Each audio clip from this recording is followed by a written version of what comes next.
बिस्मिल्लाहिर्रहमानिर्रहीम, अस्सलामु अलैकुम। Welcome to the study of MCQs के जियोग्राफी जनरल नॉलेज के सेशन में आपको खुशामदीद कहता हूँ। मेरा नाम है मोहम्मद सजाद सत्ती और आज के आपके लिए मैं सेशन लेके आया हूँ geographical terms.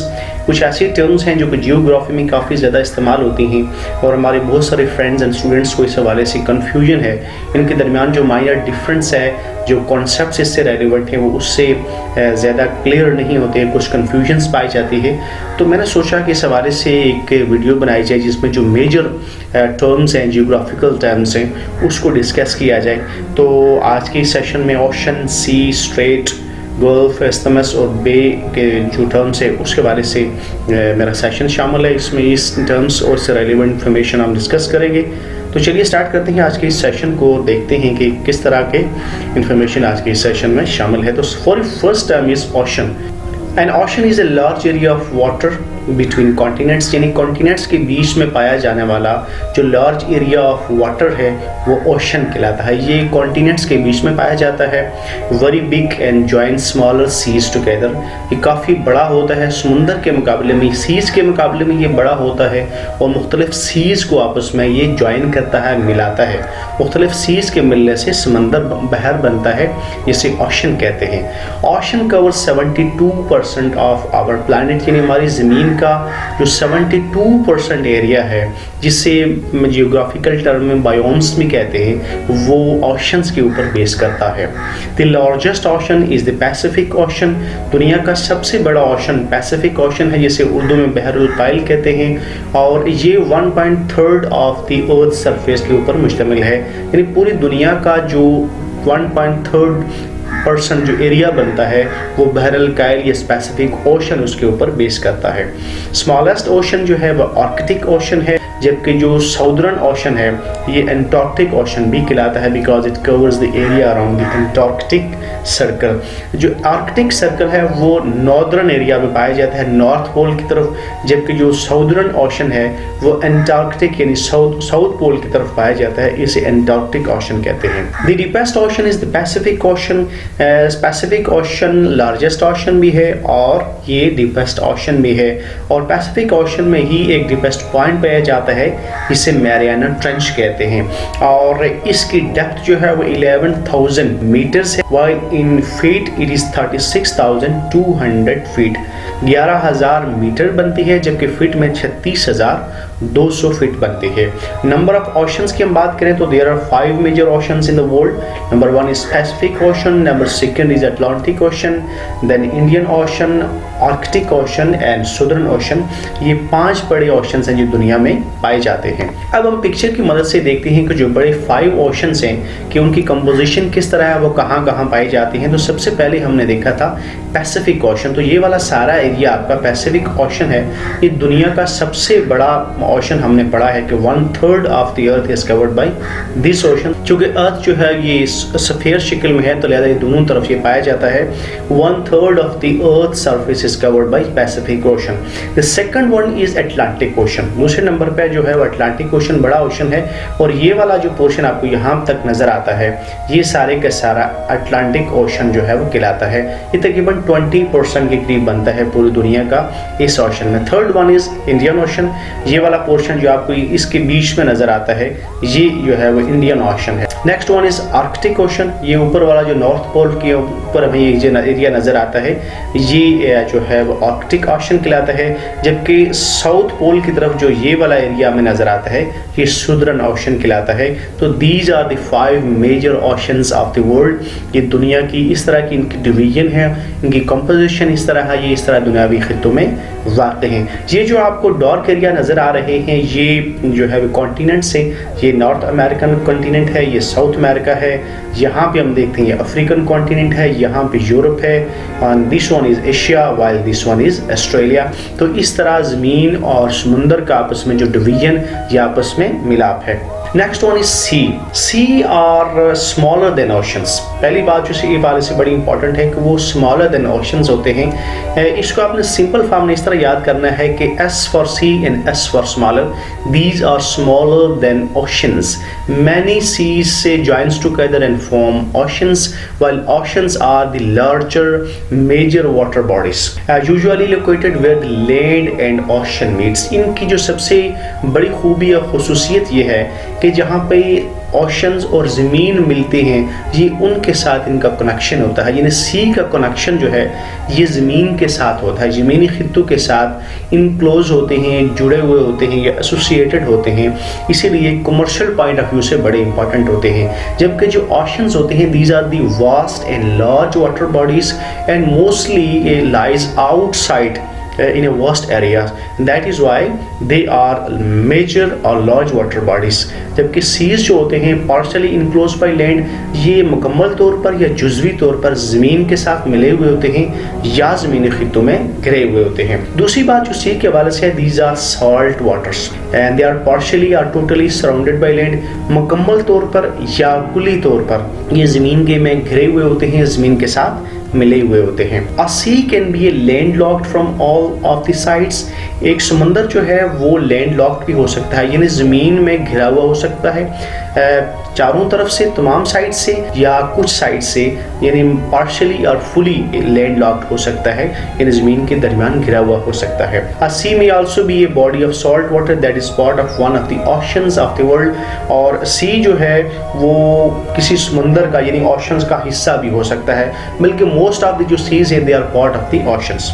Mediterranean Sea is the largest sea in the world. सबसे बड़ा जो सी है वो मेडिटेरेनियन है, तकरीबन 11 लाख मरबा किलोमीटर इसका एरिया बनता है, तो Mediterranean Sea is the largest sea in the world. अब हम इस पिक्चर में सीज के हवाले से देखते हैं। पहले पिक्चर में हमने देखा था ओशंस के हवाले से जो major and vast water bodies हैं। इस पिक्चर में हम देखते हैं कि सीज क्या है। तो यहाँ पे जैसे मैंने पहले बताया कि स्मॉलर वाटर बॉडीज हैं, दे हैविंग कनेक्शन और एसोसिएशन विद लैंड। तो यहाँ पे हम देखते हैं जी कैरेबियन सी है, इसके आप देख सकते हैं तो ये नॉर्थ अमेरिका और साउथ अमेरिका के बीच में पाया जाता है। यहाँ भी हम देखते हैं लेब्राडोर सी है, लेब्राडोर सी आप देखें तो ये अमेरिका और कनाडा के बीच में पाया जाता है, तो इसकी कनेक्शन भी आपको नजर आती है ज़मीन खित्तों के साथ। बेरिंग सी को आप यहाँ पे देख सकते हैं, चुक्सी सी आप देख सकते हैं, they all have some connection with land bodies. यहाँ पे अगर आप देखें तो कारा सी आपको नज़र आता है, देन बेरेंट सी है, देन बाल्टिक सी यहाँ पे आपको नज़र आता है, तो नॉर्थ सी यहाँ पे आप चले जाएं तो आपको लेप्टिव सी नज़र आता है, ईस्ट कैरेबियन सी यहाँ इसके साथ नज़र आता है, देन सी ऑफ ओर्सोक नज़र आता है, जापान सी आपको यहाँ पे नज़र आता है, East China Sea and South China Sea, ये सारे के सारे यहाँ पे आपको सीज नज़र आते हैं। ऑस्ट्रेलिया और न्यूजीलैंड के बीच में तास्मान सी नज़र आता है, यहाँ पे आपको नज़र आता है कोरल सी ऑस्ट्रेलिया के साथ है, आराफूरा सी यहाँ पे आप देखते हैं। इसी तरह अगर आप इंडोनेशियन वाली साइड पे जाते हैं तो यहाँ पे आपको जावा सी नज़र आता है, उसके साथ ये आपको ईस्ट टाइमोर सी नज़र आता है। यहाँ पे आप आते हैं तो साउथ एशिया के साथ मिला हुआ आपको यहाँ पे अरबियन सी नज़र आता है। तो these are basically smaller water bodies than oceans and having connections और association with land bodies. Next one is strait. A strait is a narrow passage of water connecting two seas or two large water bodies। यानी straight पानी का वो तंग खित्ता या बहाव होता है जो दो बड़ी वाटर बॉडीज को आपस में मिलाता है, and eight the same time it separates और डिवाइड्स टू लैंड बॉडीज। और एक वक्त में वो दो लैंड मैसेज को आपस में डिवाइड करता है, दो वाटर बॉडीज को मिलाता है जबकि दो लैंड बॉडीज को आपस में डिवाइड करता है। इस पिक्चर में हम देख सकते हैं कि ये स्ट्रेट है, ये दो वाटर बॉडीज हैं, इसके दोनों साइड पे ये दोनों वाटर बॉडीज को, this is the narrow passage of water that connects to water bodies, but at the same time ये दो लैंड बॉडीज को आपस में डिवाइड कर रहा है, उनके बीच में वाक़ है, यानी ये वाटर बॉडीज को मिलाता है और लैंड बॉडीज को आपस में डिवाइड करता है। Look at another example, this is the Bosphorus straight. इसके एक साइड पे हमें ब्लैक सी नज़र आता है, जबकि दूसरे एंड पे हमें सी ऑफ मारमारा नज़र आता है, और बीच में उसके ये वाला जो पोर्शन है, नैरो स्ट्रिप ऑफ वाटर है, that is called Bosphorus straits. It connects Sea of Marmara in Black Sea, but at the same time it separates or divides Turkey into two parts. One is in Asia while the other part is in Europe. तो ये तुर्की में वाक़ है, तुर्की के बीच में से ये गुजरता है, दो वाटर बॉडीज़ को मिला रहा है, जबकि तुर्की के दो खित्तों में उनको तकसीम कर रहा है. Next one is isthmus. Isthmus को आप यूँ समझें कि ये स्ट्रेट का बिल्कुल उलट है, यानी जिस तरह स्ट्रेट दो वाटर बॉडीज को मिलाती है और लैंड बॉडीज को डिवाइड या सेपरेट करती है, इस्थमस उससे बिल्कुल उलट करता है. It is a narrow strip of land that connects to larger land masses. ये जमीन का वो तंग खिता या रास्ता है जो दो लैंड मैसेस को आपस में मिलाता है, जबकि ये दो वाटर बॉडीज को जुदा करता है, उनको डिवाइड करता है. यहाँ इस पिक्चर में हम देख सकते हैं ये जनाब ये बीच में जो आपको नैरो स्ट्रिप ऑफ लैंड नजर आ रही है, this is called the isthmus. ये दो लैंड बॉडीज हैं, इसकी तरफ उनको ये मिला रहा है, जबकि इसके दोनों एजिस पे हम आप देखते हैं यहाँ पे हमें वाटर बॉडीज नजर आती हैं. तो ये वाटर बॉडीज को आपस में क्या कर रहा है, उनको डिवाइड कर रहा है, जबकि लैंड बॉडीज को आपस में मिला रहा है. दुनिया की बड़ी मशहूर इस्थमस है जिसे पनामा इस्थमस कहते हैं, उसकी पिक्चर यहाँ मैंने शामिल की है. यहाँ हम देख सकते हैं ये वाला जो व्हाइट पोर्शन है ये पनामा इस्थमस कहलाता है, और अगर इसको हम देखते हैं तो ये इसके इस साइड पे नॉर्थ अमेरिका है, जबकि दूसरी साइड पे साउथ अमेरिका है. यानी नॉर्थ अमेरिका और साउथ अमेरिका को इस्थमस ऑफ पनामा जो है वो उसको मिलाती है. ये व्हाइट पोर्शन जो आपको नजर आ रहा है ये इस्थमस ऑफ पनामा है, ये नॉर्थ अमेरिका और साउथ अमेरिका को आपस में मिला रहा है, जबकि एट द सेम टाइम ये दो वाटर बॉडीज के बीच में वाक़ है, उनको ये डिवाइड कर रहा है. यहाँ पे हमें पैसिफिक ओशन नजर आता है, जबकि इस साइड पे हमें कैरेबियन सी नजर आता है, तो ये उसके बीच में वाक़ है.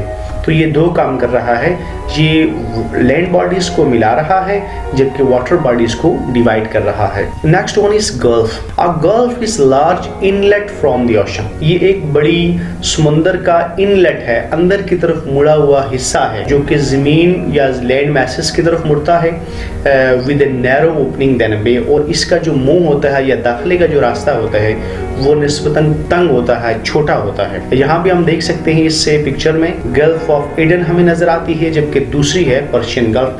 ये दो गल्फ्स हमें नजर आती हैं. तो this is the inlet of ocean, this is the inlet of ocean, यहाँ हम देख सकते हैं. Then it's has a very narrow and small opening. इसकी ओपनिंग अगर आप देखें तो ये बड़ी तंग है, जबकि इसके चारों तरफ जो हमें नजर आती है these are the land masses, and this gulf is surrounded by land masses. A deep inlet of sea almost surrounded by land, यानी सी का एक ऐसा अंदर की तरफ मुड़ा हुआ ये हिस्सा है या वाटर बॉडी है जो कि नैरो होता है, जिसका माउथ बड़ा नैरो होता है, जिसकी ओपनिंग बड़ी नैरो होती है. ये वही बात है जो पहले वाली है एग्जांपल में हमने देखी है. यहाँ पे एक सैटेलाइट पिक्चर है जिसमें तीन गल्फ्स हैं जो कि सैटेलाइट से जिनकी पिक्चर ली गई है. यहाँ से एक और एंगल से हम गल्फ के कॉन्सेप्ट को समझने में मदद मिलेगी. There are three gulfs actually in this picture. One is Gulf of Aden जो हमने यहाँ पे देखी है, इसके साथ है Persian Gulf, and the third one is Thailand Gulf. तो इस पिक्चर में हम देख सकते हैं कि ये किस तरह ये वाटर बॉडीज जो हैं ये समुंदर का हिस्सा होती हैं, लेकिन समुंदर जब अंदर की तरफ दाखिल होता है inlet it turns and moves inside into the land masses. तो this formation is called gulf. और इसके सराउंडिंग में हम देखते हैं, यहाँ पे भी हम देखते हैं लैंड मैसेस नजर आ रही है, और अगर गल्फ ऑफ ईडन को देखें तो यहाँ भी हमें लैंड मैसेस नजर आ रही है. इनकी ओपनिंग अगर आप देखें तो यहाँ आपको नजर आ रही है बड़ी बड़ी narrow and small opening, and this one also having very small opening. इसी तरह अगर आप गल्फ ऑफ थाईलैंड को देखें तो ये भी आप ज़मीन के दरमियान इसकी जो है इसकी कंपोजिशन इस तरह की है, जो ओशन या समंदर है वो अंदर की तरफ मुड़ा हुआ है, जबकि इसकी ओपनिंग भी यहाँ हम देखते हैं तो ये बड़ी स्मॉल ओपनिंग है. तो this is basically gulf. Gulf के कॉन्सेप्ट को समझने के लिए आपने एक चीज़ को ज़हननशीन करना है कि गल्फ का कनेक्शन ज़मीन के साथ है, लैंड मैसेज के साथ है, यानी इसकी एसोसिएशन और कनेक्शन लैंड मैसेज के साथ होता है. बल्कि आप यूँ कह सकते हैं कि एक्चुअली ये लैंड मैसेज के बीच में ही वाटर बॉडी है जो इसके लैंड मैसेज के बीच में वाक़ होती है, और इसीलिए ये गल्फ बनती है. Next one is bay. A bay is a coastal body of water. ये साहिली समुंदर का या साहिली वाटर बॉडी से कह सकते हैं, जैसे कोस्टल एरिया हम कह सकते हैं. It is depressed and connects to another main body. ये डिप्रेस्ड होता है और दूसरी वाटर बॉडी के साथ मिलाता है. बेसिकली ये coastal part of the water है, और ये एक वाटर बॉडी को दूसरे वाटर बॉडी से, छोटे वाटर बॉडी को बड़े वाटर बॉडी के साथ मिला मिलाता है, इसकी ज़मीन के साथ उस तरह की कनेक्शन या एसोसिएशन नहीं है जिस तरह की हमने गल्फ के हवाले से देखी। इसकी उस तरह की एसोसिएशन नहीं है लैंड मैसेज के साथ जिस तरह की हमने गल्फ के हवाले से देखी थी। गल्फ जो था वो ज़मीनी खित्तों के बीच में वाक़ होता, लैंड मैसेज के बीच में वाक़ इनलेट ऑफ वाटर थी, जो कि inlet form of water body थी, and that was surrounded by land, but bay don't have such composition. ये बेसिकली कोस्टल एरिया है, ये कोस्ट का हिस्सा होता है और जो फर्दर कनेक्ट करता है छोटे वाटर बॉडी को बड़े वाटर बॉडी के साथ। यहाँ इस पिक्चर में हम देख सकते हैं ये सारा कोस्टल एरिया जो आपको नजर आता है, ये वाला पोर्शन आपको जो है ये बे नजर आती है, बेसिकली कोस्टल एरिया है। ये आगे फर्दर कनेक्ट करता है या मिलाता है दूसरी वाटर बॉडी के साथ। A coastal body of water that directly connects to a large or main body of water such as ocean, lake or another bay. Bay जो है वो कनेक्ट करती है large water body के साथ, ये ocean भी हो सकता है, lake भी हो सकती है या दूसरी bay भी हो सकती है। यहाँ पे हमारे पास बे ऑफ बंगाल की पिक्चर, इसको अगर हम देखें तो यहाँ इसके आगे जो वाटर बॉडीज मजीद नजर आती हैं, जैसे अंडमान सी है और यहाँ पे इंडियन ओशन है, तो ये बेसिकली उनको कनेक्ट कर रहा है। इसका एज सच जमीन के साथ उस तरह का डायरेक्ट रिलेशन नहीं है जिस तरह का हमने गल्फ के हवाले से देखा था, जो कि जमीनी खित्तों के बीच में वाटर बॉडी। ये कोस्टल एरिया है, वो वाटर बॉडी है that is connected to land masses. So this is the difference between bay and gulf. That comes to the end of this session. आज का सेशन अपने इख्तिताम को पहुंचा। Thank you very much for watching. For more updates and tutorials please subscribe my channel. Thank you very much. अल्लाह हाफिज।